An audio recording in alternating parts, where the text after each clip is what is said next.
Before we get into today's testimony, I want to get your take on this, kind of interesting testimony from Michael Cohen's former legal advisor, Robert Costello. Some say he's very credible. He was testifying in front of a weaponization hearing in Congress yesterday. And this is what he said.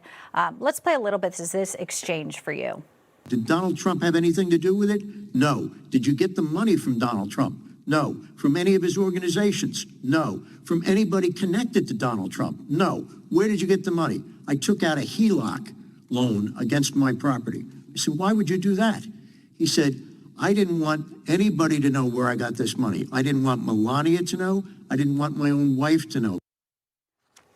It undercuts what Cohen's telling a jury right now, obviously. Do you think that Todd Blanche and Trump's attorneys maybe call Costello? How do you think they handle this now, as Cohen may be the last witness for the prosecution?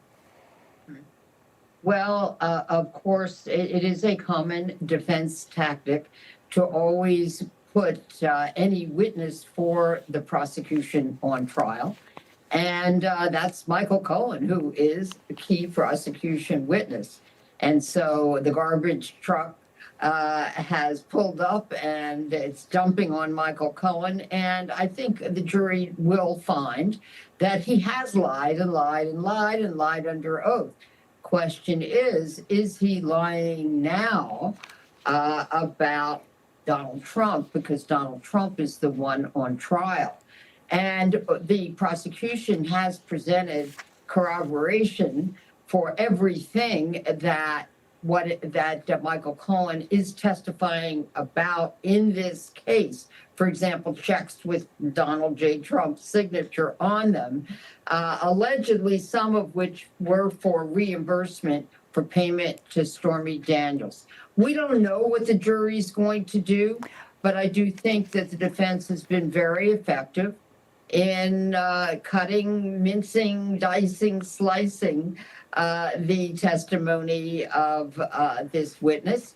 And that is, but the prosecution will have an opportunity, of course, to try to rehabilitate on key points. Whether they will be effective, we'll have to wait and see. Let me jump in there for a second. So what they have done, obviously, you talk about these checks, but does it actually connect it? Because having an NDA, as you know, is not illegal, and the charges there are, they're elevated to make it a felony, and there's election laws and federal election commissions. So I guess that is part and parcel of what they have to prove, AKA convince this jury. Ms. Allred, when you've had an exchange with Stormy Daniels, and something else we learned from Cohen on the past few days, like Stormy Daniels, they dislike Donald Trump. Stormy Daniels was on the stand. She said she did not like him. And Cohen said the same thing. What is your take on how that affects a jury? If you know a witness here has something, an axe to grind or a personal vendetta, does not like somebody, doesn't that in a way help Donald Trump's defense here?